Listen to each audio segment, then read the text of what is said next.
तो last time हमने बात की थी कि हम किस तरीके से डिफरेंट ब्राउज़र को यूज़ कर सकते हैं WPF के अंदर और HTML जो पेजेस हैं उनको हम रेंडर करा सकते हैं। तो लास्ट टाइम हमने क्या किया कि दो तरह के ब्राउज़र हमने यूज़ किए हैं अभी तक। एक हमारे पास था सेफ शार्प का और दूसरा था माइक्रोसॉफ्ट का ही, जो मैंने पिछले वीडियो में यूज़ किया है। अगर आपने मेरा पिछले वीडियो नहीं देखा तो आप पिछले वीडियो को एक बार चेक कर लें। तो यहाँ पर अगर हम बात करें कि दो जो हमने पैकेज यूज़ किए हैं वो कौन कौन से हैं,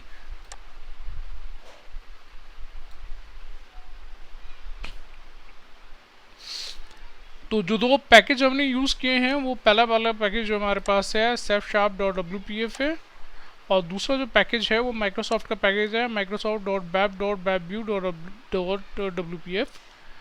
तो अब अभी तक तो हम क्या कर रहे थे कि कहीं पर अगर ऑलरेडी हमारी वेब एप्लीकेशन होस्टेड है तो उसको हम रन करके चेक कर रहे थे और वेब पेजेस को यहाँ पर कॉल कर रहे थे।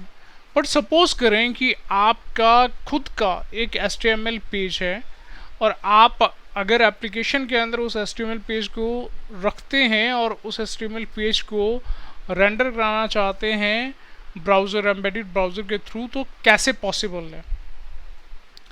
इसके लिए सबसे पहले आपको क्या करना है कि एक HTML का जो भी आपको पेज रेंडर कराना है उस पेज का डिज़ाइन ले लीजिए। इस पेज के ऊपर देख सकते हैं मैंने एक छोटा सा जावास्क्रिप्ट यूज़ किया कि हम लास्ट टाइम इशू फेस कर रहे थे वेब ब्राउज़र कंट्रोल के साथ, इसीलिए हमने दूसरे पैकेज यूज़ किए हैं वेब ब्राउज़र के लिए जिसके अंदर हम अपने HTML पेजेस को रेंडर कराते हैं। तो अगर आपको अपना कोई पेज रेंडर कराना है तो वो कैसे पॉसिबल है, किस तरीके से पॉसिबल है, उसका एग्जांपल मैं आपको यहाँ डेमोन्स्ट्रेट कर रहा हूँ। तो सबसे पहला आपका काम है कि एक HTML का पेज ले लें जिस पेज को आपको रेंडर कराना है। उस पर अगर कोई जावास्क्रिप्ट है, फंक्शन है, तो वो सारा आप उसके ऊपर लिख सकते हैं। फिलहाल मैंने एक छोटा सा स्क्रिप्ट लिया यहाँ पर, लेकिन आप अपने रिक्वायरमेंट के हिसाब से जो भी स्क्रिप्ट आपको लिखनी है अपने पेज के अंदर वो आप लिख सकते हो। ये उसी तरीके से काम करेगा जैसे कि नॉर्मल HTML पेजेस काम करते हैं। तो यहाँ पर जो मैंने एक HTML पेज बनाया है वो है सिंपल HTML पेज के नाम से बनाया है। इसका एक्सटेंशन आपका HTML है जो नॉर्मली HTML पेजेस का होता है। इसमें यूज़ करने से पहले आपको एक काम करना होगा कि इस प्रॉपर्टी में जाकर आपको एक चेंज करना है। यहाँ पर बाय डिफ़ॉल्ट जो होता है बिल्ड एक्शन कंटेंट रहता है, लेकिन कॉपी टू आउटपुट डायरेक्टरी के अंदर आता है कॉपी डू नॉट कॉपी। ये बाय डिफ़ॉल्ट सेटअप रहता है।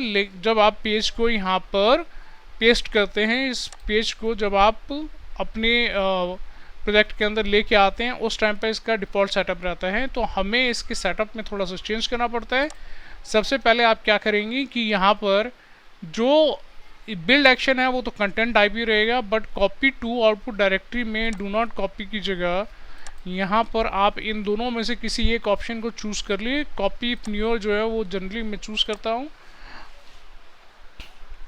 उसके बाद क्या करना है कि कोड बिहाइंड में अब मैं उस पेज को कैसे यूज़ कर रहा हूँ वो मैं आपको बताता हूँ, क्योंकि अभी फ़िलहाल मैं माइक्रोसॉफ्ट का ब्राउज़र यूज़ कर रहा हूँ।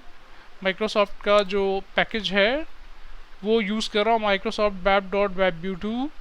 तो इसका इंस्टेंस हमने बना लिए हैं, ये नेम है इसको मैं यूज़ करना चाहता हूँ और अपने पेज को यहाँ पर नेविगेट कराना चाहता हूँ। तो उसके लिए हमारे पास क्या करना पड़ता है, आपको क्या करना है, यहाँ पर एक ये मेथड है, ये मेथड आपको बना लेना है। इस मेथड को बनाने के बाद आप इसे कंस्ट्रक्टर में इनिशियलाइज़ कर दीजिए। मैं पहले भी कह चुका हूँ इस पेज को आपको कॉपी इफ न्यूअर है वो आपको प्रॉपर्टी सेट करनी पड़ेगी। उसके बाद इसके अंदर हमारे पास आता है जो आपने ब्राउज़र लिया है उसको इनिशियलाइज़ करना पड़ता है।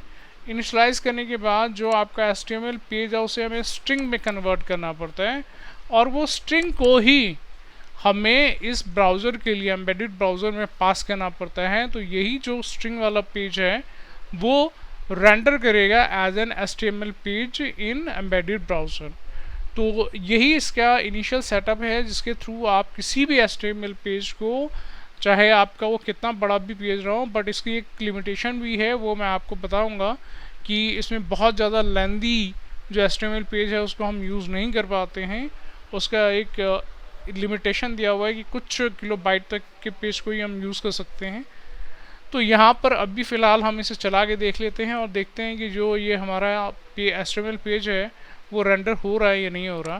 फ़िलहाल इस HTML पेज के अंदर ज़्यादा कुछ नहीं है।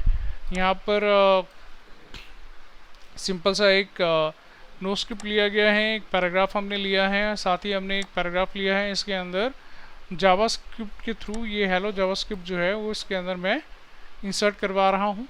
तो यहाँ पर हम इसे चला के देखते हैं कि इसका रिज़ल्ट क्या आता है। देखिए ये हमारा पेज लोड हो चुका है। ये इसके अंदर जो हमने एम्बेडेड ब्राउज़र लिया हुआ है उसके अंदर उसने HTML पेज को यहाँ पर लोड कर दिया है। तो नॉर्मली जैसे आप HTML पेज बनाते हो वैसे HTML पेज बना सकते हो और वहाँ पर एम्बेडेड ब्राउज़र के अंदर उसे रेंडर करा सकते हो।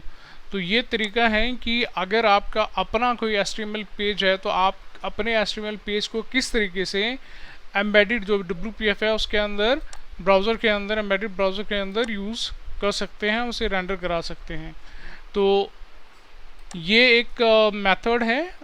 आपको हमेशा जो भी HTML पेज है उसके लिए क्या तरीका यूज़ करना है वो मैं आपको स्टार्टिंग में बता चुका हूँ। तो उसे फॉलो कीजिए और अपने HTML पेज को अगर आप रेंडर कराना चाहते हैं तो रेंडर कराइए। तो आज के लिए बस इतना ही। अगर आप हमारे चैनल पर न्यू हैं तो आप चैनल को सब्सक्राइब करें, लाइक करें, शेयर करें, साथ ही बेल आइकन ज़रूर दबाएं। अगर जो हमारा नेक्स्ट वीडियो होगा बेल आइकन अगर आप दबाते हैं तो नेक्स्ट वीडियो का नोटिफिकेशन आप तक जल्दी पहुंच जाएगा। तो थैंक्स फॉर वॉचिंग।